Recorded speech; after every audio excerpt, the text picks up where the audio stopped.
So ಇವತ್ತು film ಚೇಂಬರ್ನಲ್ಲಿ ಮಹತ್ವದ ಸಭೆ ನಡೆದಿದೆ. ಈ ಸಭೆಯಲ್ಲಿ ಭಾವನಾ ಮೇಡಮ್ ಕೂಡ ಅಟೆಂಡ್ ಆದ್ರು. ಅಂದ್ರೆ ಕಮಿಟಿ ಆಗಬೇಕು ಅಂತ ಒಂದಷ್ಟು ಜನ ಹೇಳಿದೆ, ಒಂದಷ್ಟು ಜನ ಕಮಿಟಿ ಬೇಡ ಅಂತ ಹೇಳ್ತಿದ್ದಾರೆ.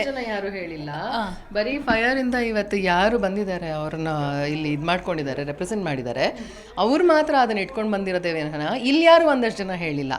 ಈಗ ಮೊದಲಿಗೆ ಏನು ಕ್ಲಾರಿಟಿ ಬೇಕಪ್ಪ ಅಂತ ಹೇಳಿದ್ರೆ, ಫೈರ್ ಅನ್ನೋರು ಒಂದು ಸಂಸ್ಥೆನವ್ರು ಮಾಡ್ಕೊಂಡಿದ್ದಾರೆ. ಅದು ಯಾವ ಸಂಸ್ಥೆ ಅಂತ ನಮ್ಗೆ ಗೊತ್ತಿಲ್ಲ, ಅಂದರೆ ಅದು NGOನ ಯಾವ ಥರದಂತ ಗೊತ್ತಿಲ್ಲ. ಆಯಿತು, ಹೆಣ್ಮಕ್ಳ ಧ್ವನಿಯನ್ನು ಕೇಳೋ ಅಂತ ಒಂದು ಸಂಸ್ಥೆ ಅಂತ ಅವ್ರು ಅಂದ್ಕೊಂಡಿದ್ದಾರೆ, ಅವ್ರ ಅಂತ ಹೇಳ್ತಾ ಇದ್ದಾರೆ. ನಿಮಗೆ ಮಾಹಿತಿ ಇದ್ದರೆ ದಯವಿಟ್ಟು ನೀವು ಅವರ ಪೇಪರ್ನ ನೋಡಿ ನೀವು ಕಲೆಕ್ಟ್ ಮಾಡ್ಕೊಳ್ಳಿ ಅವ್ರ ಬಗ್ಗೆ ಮಾಹಿತಿ, ನಮಗೆ ಗೊತ್ತಿಲ್ಲ. ಈಗ ಅಕಸ್ಮಾತ್ ಅವ್ರಿಗೆ ಅನಿಸಿದ್ರೆ ಇಲ್ಲಿನ ಒಂದು ಚಿತ್ರರಂಗದಲ್ಲಿ ಈ ಥರ ನಡೀತಾ ಇದೆ, ಹೆಣ್ಮಕ್ಳಿಗೆ ತುಂಬ ಮೋಸ ಆಗ್ತಾ ಇದೆ, ಅವಹೇಳನಕಾರಿಯಾದಂತಹ ಸಂದರ್ಭಗಳು ಒದಗಿ ಬರ್ತಾ ಇದೆ ಅಂತ ಹೇಳಿದರೆ, ಅವರ ಆ ಜವಾಬ್ದಾರಿಯನ್ನು ತಗೊಂಡಿದ್ರೆ ಅವರ ಫೈರ್ ಸಂಸ್ಥೆಯಲ್ಲಿ ಆ ಸಮಿತಿ ಮಾಡ್ಕೊಳ್ಬಹುದು.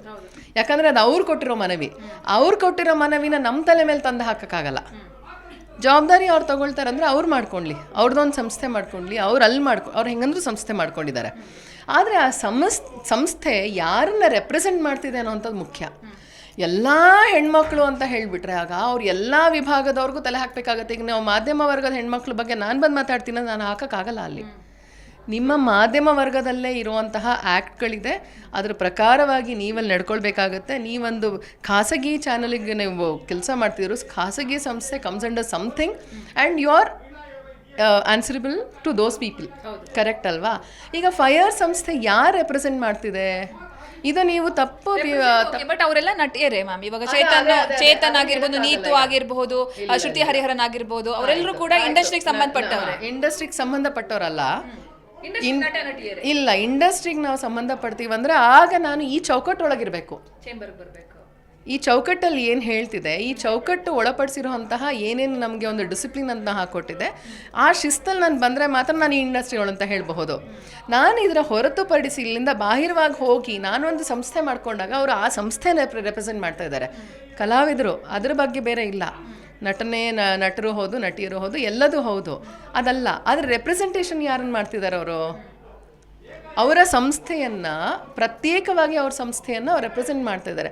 ಆ ಸಂಸ್ಥೆ ಯಾವುದಾಗಿದೆ, ಯಾವ ಹೆಣ್ಮಕ್ಕಳ ಧ್ವನಿಯನ್ನು ಅವ್ರು ಆಲಿಸ್ಲಿಕ್ಕೆ ತಯಾರಿದ್ದಾರೆ, ಅಥವಾ ಯಾವ ಹೆಣ್ಮಕ್ಕಳ ಧ್ವನಿಗೆ ಅವರು ಹೋಗೊಟ್ಟು ಇವಾಗ ಅವರಿಗೆ ನ್ಯಾಯ ಕೊಡ್ಸೋಕೆ ಮುಂದೆ ಹೊರಟಿದ್ದಾರೆ ಅನ್ನೋದು ಒಂದು ಮೊದಲನೇ ಪ್ರಶ್ನೆ. ಹಾಗಿದ್ದಲ್ಲಿ ಆ ಸಮಿತಿ ಅವರಲ್ಲಿ ರಚನೆ ಆಗಬೇಕಾಗತ್ತೆ. ಅವರಲ್ಲಿ ಯಾಕೆ ಆಗಲಿಲ್ಲ? ಅವರು ಬಂದು ಇವತ್ತು ಅಂದರೆ ಆ ಒಂದು ಸಂಸ್ಥೆ ನಮ್ಗೆ ಗೊತ್ತಿಲ್ಲ, ನನಗಿನ್ನೂ ಗೊತ್ತಿಲ್ಲ ಅದು ಯಾವ ಸಂಸ್ಥೆ ಅಂತ ನನಗೆ ಗೊತ್ತಿಲ್ಲ. ಅಂದರೆ how do you call that a ಸಂಸ್ಥೆ? It has to represent something. ವಾಣಿಜ್ಯ ಮಂಡಳಿ ಇಟ್ಸ್ ಅನ್ ಎಲೆಕ್ಟ್ರಲ್ ಬಾಡಿ. ಇಲ್ಲಿ ನಮಗೆ ಆಫೀಸ್ ಬೇರರ್ಸ್ ಇದ್ದಾರೆ, ಇಲ್ಲಿ ಪ್ರತಿ 2 ವರ್ಷಕ್ಕೆ ಇಲ್ಲಿ ಎಲೆಕ್ಷನ್ ಆಗುತ್ತೆ. ವಾಣಿಜ್ಯ ಮಂಡಳಿ ಅಡಿಯಲ್ಲಿ ಅಂದರೆ ಇದು ನಾವು ಅನ್ರಿಟನ್ ಲಾ, ನಮ್ಮ ಕರ್ನಾಟಕ ಚಲನಚಿತ್ರರಂಗದಲ್ಲಿ ಪಾರಂಪರಿಕವಾಗಿ ನಡೆದು ಬರ್ತಾ ಇರೋದು. This is a trading centre, it is nothing to do with ನಮ್ಮನ್ನು ನೋಡ್ಕೊಳ್ಬೇಕು, ನಮ್ಮ ಧ್ವನಿನ ಕೇಳಬೇಕು ಅಂತ ಇಲ್ಲವೇ ಇಲ್ಲ. ಇದು it is nothing to do with that ಒಂದು. ಆಮೇಲೆ ನಮ್ಮಲ್ಲಿ ಇವತ್ತು ನಮ್ಮ ಮಹಿಳಾ ಆಯೋಗದ ಅಧ್ಯಕ್ಷರಾದಂತಹ ಡಾಕ್ಟರ್ ನಾಗಲಕ್ಷ್ಮಿ ಚೌಧರಿ ಅವರು ಬಂದು ನಮ್ಮೆಲ್ಲ ಮಾತನ್ನು ಕೇಳಿದರು. ಅವರು ಒಂದು ಇದನ್ನು ಹೇಳಿದರು ನಮಗೆ. ಮೊದಲಿಗೆ ಏನು ಹೇಳಿದ್ರು ಅವರು? ಪಾಶ್ ಬರುತ್ತೆ ನಿಮಗೆ ಅಂತ ಹೇಳಿದರು. ಪಾಶ್ ಅಂದರೆ prevention of sexual harassment act. ಅದು ಯಾರಿಗೆ ಬರುತ್ತೆ? ಎಂಪ್ಲಾಯ್ಮೆಂಟ್ ಆ್ಯಕ್ಟ್ ಇರೋಲ್ಲಿ ಬರುತ್ತೆ. ನಮ್ದು ಎಂಪ್ಲಾಯ್ಮೆಂಟ್ ಆ್ಯಕ್ಟ್ ಇರೋ ಅಲ್ಲ ಇದು ಸಂಸ್ಥೆ. ಈ ಸಂಸ್ಥೆ ಇದು ವಾಣಿಜ್ಯ ಮಂಡಳಿ, ಇದು ಕೋಆಪರೇಟಿವ್ ಸೊಸೈಟಿ ಆ್ಯಕ್ಟಲ್ಲಿ ಇದೆ. ಇದು ವಾಣಿಜ್ಯ ಮಂಡಳಿ. ದಿನ ಇಲ್ಲಿ ಶೂಟಿಂಗ್ ಆಗಲ್ಲ, ಯಾರು ಬರಲ್ಲ ರೀ ಇಲ್ಲಿ ಯಾರು ಅಧ್ಯಕ್ಷ ಆಗಿರ್ತಾರೆ, ಉಪಾಧ್ಯಕ್ಷ ಆಗಿರ್ತಾರೆ, ಕಾರ್ಯದರ್ಶಿ ಆಗಿರ್ತಾರೆ, ಅವ್ರು ಬರ್ತಾರಷ್ಟೇ. ಆಯಿತಾ? Basically to be even more authentic ಆಗಿ ಹೇಳಬೇಕಂದ್ರೆ, ಪ್ರೊಡ್ಯೂಸರಿಗೆ ತೊಂದರೆ ಆಗಿದ್ದರೆ, ಈಗ ನಾವು ಯಾರೋ ಹೆಂಗಸರು ಕಲಾವಿದರು ಅವ್ರಿಗೆ ಸರಿಯಾಗಿ ನಡ್ಕೊಂಡಿಲ್ಲ, ಅವ್ರಿಗೆ ಲಾಸ್ ಮಾಡಿದ್ದೀವಿ, ನಾವು ಪ್ರೊಫೆಷ್ನಲಿಸಮಲ್ಲಿ ಇಲ್ಲ, ನಾವು ಹೇಳಿದ ಸಮಯಕ್ಕೆ ಬಂದಿಲ್ಲ, ಶೂಟಿಂಗ್ ಮಾಡಿಲ್ಲ, ಅದೆಲ್ಲ ಇಲ್ಲಿ ಹೇಳಬೇಕು. ಅವರು ಹೇಳಬೇಕಂದ್ರೆ ಕಲಾವಿದ್ರ ಸಂಘದನ್ನು ಇಲ್ಲಿ ಹೋಗೊಟ್ಟು ನಮ್ಮನ್ನು ಕೇಳ್ತಾರಂದರೆ it is only the decency, ಒಂದು ಪರಂಪರೆನ ಬೆಳೆಸ್ಕೊಂಡು ಬಂದಿರೋದ್ರಿಂದ ಅಷ್ಟೇ, ಬಿಟ್ಟರೆ ಬೇರೆ ಅಲ್ಲ. ಮತ್ತು ನಮ್ಮ ಕಲಾವಿದರ ಸಂಘ ಮತ್ತು ವಾಣಿಜ್ಯ ಮಂಡಳಿ ಹೊರತುಪಡಿಸಿ ಇನ್ನೆಲ್ಲವೂ ಪ್ರತ್ಯೇಕವಾಗಿ ಎಲ್ಲರೂ ಲೇಬರ್ ಆ್ಯಕ್ಟಲ್ಲಿ ಇದ್ದಾರೆ. That means it has a union of its own. ಯೂನಿಯನ್ನಲ್ಲಿ ಪ್ರತ್ಯೇಕವಾಗಿ ಪ್ರತಿಯೊಂದು ಯೂನಿಯನಿನ ಮೀಟಿಂಗ್ಗಳು ಸಭೆಗಳು ಆಗುತ್ತೆ. ಓಕೆ ಮೇಡಮ್, ಈಗ ಫೈನಲಿ ಕೇಳ್ಬಿಡ್ತೇನೆ, ನೀವು ಇಷ್ಟು ವರ್ಷಗಳಿಂದ ಸಿನಿಮಾದಲ್ಲಿ ಆ್ಯಕ್ಟ್ ಮಾಡಿದ್ರೆ ನಿಮಗೆ ಯಾವತ್ತಾದರೂ ಆ ಥರ ಅನುಭವ ಆಗಿದೆಯಾ, ಲೈಂಗಿಕ ಕಿರುಕುಳ ಆಗಿದೆಯಾ? ಎಲ್ಲಾದರೂ ಆಗತ್ತೆ ಅಂದರೆ ಒಂದು ಫಸ್ಟ್ ಆ್ಯಂಡ್ ಫಾರ್ಮೋಸ್ಟ್ ಎಲ್ಲ ಹುಡುಗಿಯರಿಗೆ ಈಗ ತುಂಬ ಜನಕ್ಕೆ ಆಸೆ ಇದೆ, ಸಿನಿಮಾಗೆ ಬರಬೇಕು, ಸಿನಿಮಾ ಆ್ಯಕ್ಟ್ರೆಸ್ ಆಗಬೇಕು ಅಂತ ತುಂಬ ಆಸೆ. ತುಂಬ ಜನ ಇನ್ಸ್ಟಾಗ್ರಾಮ್ ರೀಲಲ್ಲಿ ಮಾಡ್ತಾ ಇರ್ತಾರೆ, ಅದನ್ನು ತೋರ್ಪಡಿಸ್ತಾ ಇರ್ತಾರೆ. ತುಂಬ ಜನಕ್ಕೆ ಆಸೆ ಇದೆ. ಯಾರಿಗೆ ಆ ಥರ ಇದೆ, ಆಸೆ ಇದೆ, ಯಾರಾದರೂ ನಿರ್ದೇಶಕನೋ ನಿರ್ಮಾಪಕನೋ ಅವರಿರೋ ಜಾಗಕ್ಕೆ ಕರೆದು ಹೋಟೆಲ್ ರೂಮಲ್ಲಿ ಕರೆದಿದ್ದಾರೆ ಅಂದರೆ ಹೋಗಬೇಡಿ. ಎಲ್ಲಿ ಪಬ್ಲಿಕ್ ಪ್ಲೇಸ್ ಇರುತ್ತೆ ಯು ಕಾಲ್ ದೆಮ್ ದೇರ್, ಯಾರೂ ಬರಲ್ಲ ಅಂತ ಹೇಳಲ್ಲ. ಒಂದು ಕಾಫಿ ಶಾಪಲ್ಲೂ ಅಂದರೆ ಒಂದು ಕಾಫಿ ಸಿಗೋದು ನಾರ್ಮಲ್ ಪಬ್ಲಿಕ್ ಪ್ಲೇಸ್. ಹೋಟೆಲಲ್ಲಿ ಕರೆದ್ರೆ ಹೋಟೆಲಲ್ಲಿ ಹೊರಗಡೆ ಇರುತ್ತೆ, ಲಾಬಿ ಇರುತ್ತೆ, ಅಲ್ಲಿ ಕೂತ್ಕೊಂಡು ಮಾತಾಡಿ. ಯಾರು ಒಬ್ಬರೊಬ್ಬರೇ ಒಬ್ಬಂಟಿಯಾಗಿ ಯಾಕೆ ಹೋಗ್ಬೇಕ್ರಿ?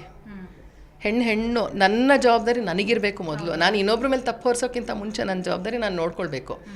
ಅವಹೇಳನಕಾರಿ ಮಾತುಗಳು ಅಂದರೆ ಏನೋ ಒಂದು ಸಿಟ್ಟು ಬಂದಾಗ ಬೈಯೋದು. ಯಾಕಂದರೆ ಇವಾಗ ನೋಡಿ ಸನ್ ಹೋಗ್ತಾ ಇರತ್ತಂತ ಅಂದ್ಕೊಂಡ್ಬಿಡಿ, ಆ ಶಾರ್ಟ್ ತೆಗಿಬೇಕು ಅಂದರೆ ಸನ್ಸೆಟ್ ಒಳಗಡೆ ತೆಗಿಬೇಕು, ಇಲ್ದಿರ ಆಮೇಲೆ ನಮ್ಗೆ ಅಪಾರ್ಚರೇ ಓಪನ್ ಆಗ್ತಾ ಇರಲಿಲ್ಲ ಮುಂಚೆ. ಈಗ ಅಟ್ಲೀಸ್ಟ್ ಡಿಜಿಟಲ್ ಬಂದಿದೆ, ಈಗ they can shoot with what ever light, ಆಮೇಲೆ ಮ್ಯಾನೇಜ್ ಮಾಡ್ಬೋದು. ಈಗ ಮುಂಚೆ ಹಾಗಲ್ಲ, ಅಪಾರ್ಚರ್ ಓಪನ್ ಮಾಡೋಕ್ಕೆ ನಿಮಗೆ ಒಂದಷ್ಟು ಲೈಟ್ ಅಂತಲೇ ಇರಬೇಕು, ಅವಾಗ ಮಾತ್ರ ಓಪನ್ ಆಗ್ತದೆ. It is a place of technicality and human touch, physical involvement ಇರೋವಂತಹ ಇಂಡಸ್ಟ್ರಿ ಇದು. ಇದರಲ್ಲಿ ಬರೀ ಹೆಂಗಸರೇ ಇರ್ತೀನಿ ಅಂದರೆ ಆಗಲ್ಲ ರೀ, ಇಂಡಸ್ಟ್ರಿ ಆಗಲ್ಲ. ಬರೀ ಗಂಡಸರಿರ್ತೀನಿ ಅಂದರು ಆಗಲ್ಲ. ಯಾಕಂದ್ರೆ ನಾವು ಸಮಾಜವನ್ನು ಪ್ರತಿಬಿಂಬಿಸುವಂತಹ ಒಂದು ಮಾಧ್ಯಮ.